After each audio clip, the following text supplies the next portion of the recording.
എല്ലാവർക്കും നമസ്കാരം. ഞാൻ അഭിലാഷ് ഇടമൺ. പത്തനാപുരം പിറവന്തൂർ കറവൂർ ഭാഗങ്ങളിൽ കാട്ടാന ശല്യം രൂക്ഷം. കാട്ടാനയുടെ പരാക്രമം ദുസ്സഹകരമായപ്പോൾ നാട്ടുകാർ ജനപ്രതിനിധികളെയും ഫോറസ്റ്റ് ഉദ്യോഗസ്ഥരെയും വിവരമറിയിച്ചു.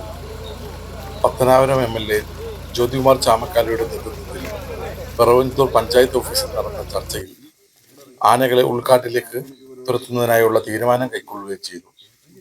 തുടർന്ന് ഫോറസ്റ്റ് ഉദ്യോഗസ്ഥരുടെ നേതൃത്വത്തിൽ 5 യൂണിറ്റുകൾ രൂപീകരിച്ച് കാടിനുള്ളിൽ തിരച്ചിൽ നടത്തി.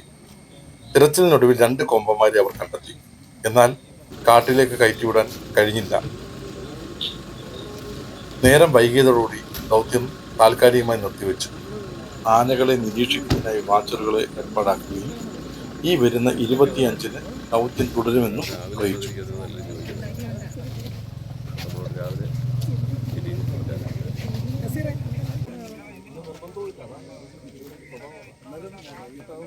ഉച്ചയ്ക്ക് അങ്ങോട്ട് ഒരു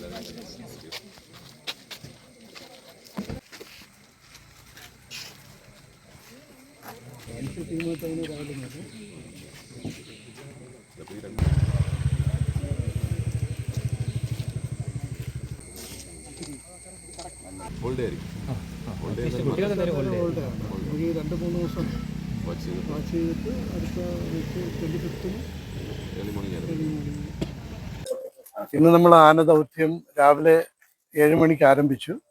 പക്ഷെ ആനയെ നമുക്ക് ലൊക്കേറ്റ് ചെയ്യാൻ സാധിച്ചുവെങ്കിലും അത് ലൊക്കേറ്റ് ചെയ്തിട്ട് കൂടുതൽ ടീമുമായിട്ട് നമ്മൾ അതിനെ ഫോളോ ചെയ്തെങ്കിലും നമുക്കിപ്പോൾ അതിപ്പോൾ നമ്മളെ കൺവട്ടത്തിൽ നിന്ന് മാറുന്ന ഒരു അവസ്ഥയാണ് ഇപ്പോൾ സംഭവിച്ചിരിക്കുന്നത്. എങ്കിലും തുടർന്നുള്ള ദിവസങ്ങളിൽ ഇതിനെ മോണിറ്റർ ചെയ്യാൻ വേണ്ടിയിട്ട് നമ്മൾ സ്റ്റാഫിനെ നിർത്തുന്നതാണ്.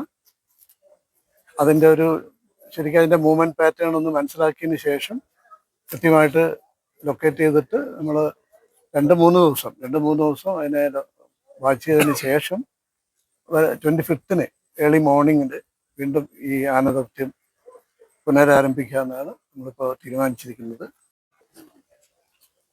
ഇവിടെ ഈ കറവൂർ പ്രദേശത്ത് ജനവാസ മേഖലയിലേക്ക് കാട്ടാനകൾ വളരെ തുടർച്ചയായി വരികയും ജനജീവിതത്തിനെ ബാധിക്കുന്ന രീതിയിലേക്ക് അവ കൃഷിയിടങ്ങൾ ഉൾപ്പെടെ നശിപ്പിക്കുകയും ചെയ്യുന്ന സാഹചര്യത്തിലാണ് ഉന്നത ഉദ്യോഗസ്ഥരുടെ എല്ലാ ഡിപ്പാർട്ട്മെന്റിലെയും ഉദ്യോഗസ്ഥരുടെ നേതൃത്വത്തിൽ യോഗം ചേർന്ന് ഈ ആനകളെ ഉൾവനത്തിലേക്ക് മടക്കി അയക്കാനുള്ള ശ്രമം ആരംഭിച്ചത്. എല്ലാ ഡിപ്പാർട്ട്മെന്റുകളും ചേർന്നുകൊണ്ട് ഇത്തരത്തിലൊരു പ്രോസസ്സ് ആരംഭിച്ചിരുന്നു. അതിൻ്റെ ബാക്കി പത്രമായി രാവിലെ തന്നെ 2 കൊമ്പനാനകളെ ഉൾവനത്തിൽ കണ്ടെത്തിയിരുന്നു. അത് കണ്ണിൽ നിന്ന് അകന്നു പോവുകയായിരുന്നു. അപ്പോൾ തീർച്ചയായിട്ടും ഇന്നത്തെ ദൗത്യം ഫലപ്രാപ്തിയിലെത്താൻ നമുക്ക് കഴിഞ്ഞിട്ടില്ല.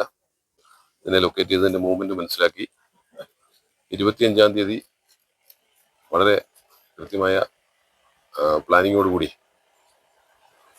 ഈ മിഷൻ കംപ്ലീറ്റ് ആക്കാൻ ശ്രമിക്കുക എന്നാണ് ഇപ്പോൾ തീരുമാനമെടുക്കുന്നത്.